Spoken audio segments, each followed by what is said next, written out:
berjuang di sudut-sudut yang tidak terliput. Buku ini betul-betul mengubah persepsi saya tentang polisi. Dan buku ini membantu saya untuk melihat diri saya juga, sisi-sisi gelap, sisi-sisi negatif saya. Dan yang menarik bahwa ini ditulis oleh sahabat Mas Iqbal Aji Daryono yang tadi sudah disinggung sebagai seorang pegiat literasi zaman digital. Pegiat literasi zaman digital itu menurut saya di Indonesia itu yang hanya dua. Yang pertama seorang filsuf namanya Franky Butihardiman. Dia guru besar filsafat di Pelita Harapan, baru saja menulis buku judulnya Aku Klik Maka Aku Ada. Nah, terus yang kedua ya Mas Iqbal ini, kalau Butihardiman itu Anda baca bukunya itu mohon sediakan obat pening kepala. Dan Anda harus sering berulang-ulang membaca. Kalau Mas Iqbal beda, dia seorang penutur cerita yang kelas wahid. Membaca buku ini teringat saya dengan gaya-gaya para editor majalah Tempo. Editor majalah Tempo sadar bahwa apa yang ditulis itu sudah basi. Nah maka supaya nggak basi, disajikan dengan gaya menulis bercerita gitu ya. Majalah Tempo itu hebatnya di situ. Dan Mas Iqbal menulis dengan cara seperti itu. Mas Iqbal ini saya punya dugaan bahwa dia adalah generasi kapal selam, generasi yang dibentuk oleh kertas dan pensil, generasi yang bergerak di kedalaman makna. Dan tulisan-tulisan itu menunjukkan bahwa Mas Iqbal bergerak di kedalaman makna. Tetapi Mas Iqbal beruntung bahwa hidup dan dibesarkan di dunia digital. Di dunianya kaum speedboat yang lari kencang di permukaan arus dangkal. Dan yang menarik bagi saya, Mas Iqbal ini mampu menggabungkan dua hal. Yang pertama, bergerak perlahan di kedalaman makna. Dan yang kedua adalah gaya anak-anak digital yang cepat. Kekuatan anak-anak di zaman digital itu pada speed. Nah hebatnya Mas Iqbal ada di situ, dia bisa cepat. Saya membayangkan saya akan kedodoran menulis buku ini. Buku ini ditulis on the spot langsung pada saat kunjungan ya. Dan penulisnya Mas Iqbal ini merangkap sebagai fotografer. Jadi itu saya kira hebatnya sobat kita ini adalah mampu menggabungkan dua hal dan membaca dari setiap ceritanya dari ujung Aceh sampai ujung Papua sana itu ada sesuatu yang berbeda. Dan saya merasakan betul bahwa bendera merah putih ini benar-benar berkibar, terutama aspek keragamannya.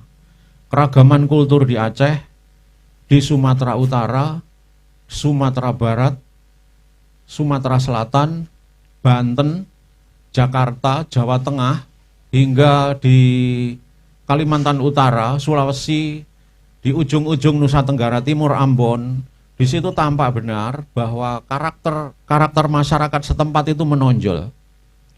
Lalu juga didukung dengan foto-foto yang menurut saya bukan amatir gitu ya, foto-fotonya bukan amatir. Nah, kalau saya mereview buku ini entah di Jawa Pos atau di Kompas, saya akan menjuduli polisi yang berdedikasi. Terus subjeknya memang para polisi yang mungkin karena saya usia hampir 60 tahun, saya menyukai spiritualitas, khususnya dunia, kalau di kami itu namanya mistik, kalau di rekan-rekan muslim itu namanya sufisme ya. Sufisme.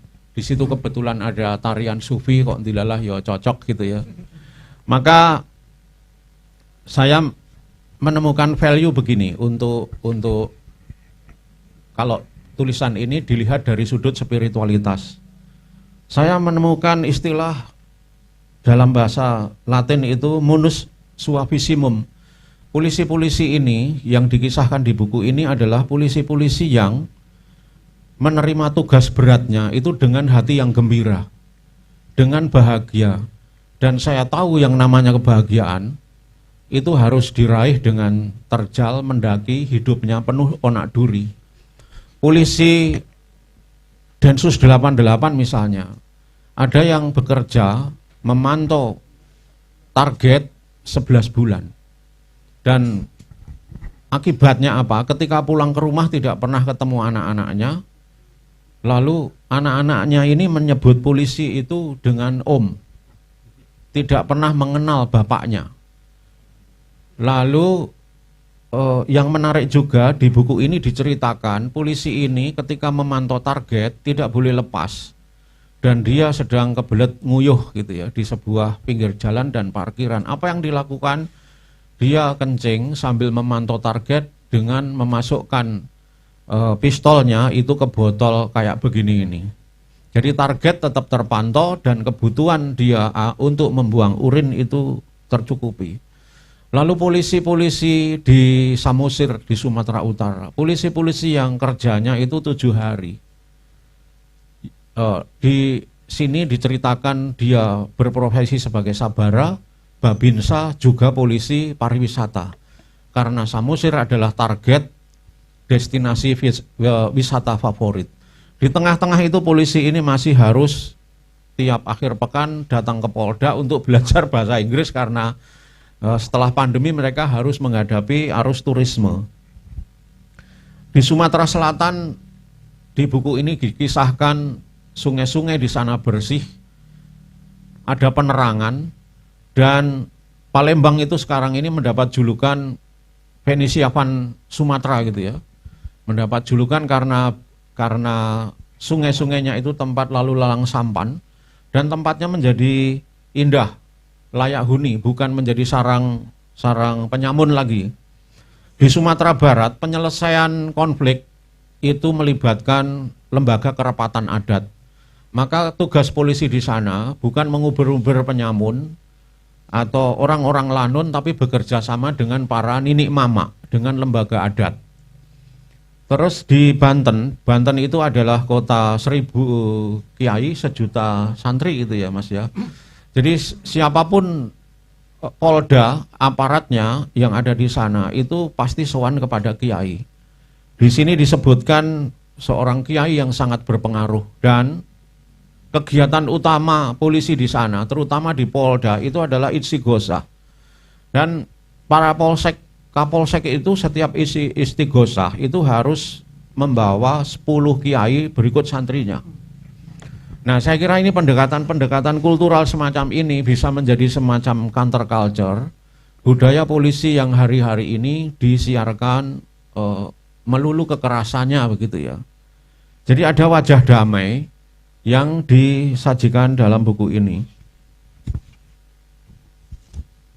Lalu ritme kerja polisi itu kadang-kadang 24/7, 24 jam 7 hari. Di sini diberikan contoh yang paling mengesan bagi saya adalah Korps Lantas di Tol Trans Jawa. Dan polisi-polisi ini adalah polisi-polisi yang penuh tanggung jawab dan dedikasi untuk memblokir jalur, lalu menutup jalur, membuka. Dan yang paling mengharukan bagi saya adalah mereka juga bertugas sebagai penjaga toilet dan tukang parkir.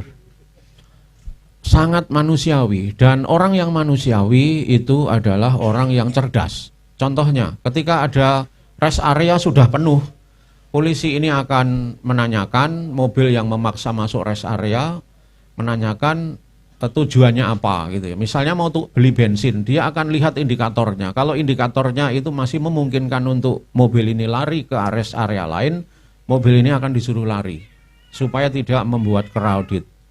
Kalau alasannya penumpangnya itu kebelet gitu, kebelet itu bisa airnya mengalir, ada yang airnya bikin mampat padat gitu ya.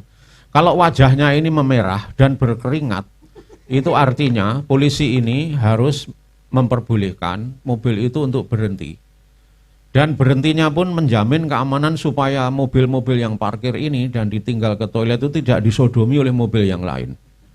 Karena kecepatan tinggi, karena mobil ini harus berparkir di bahu jalan.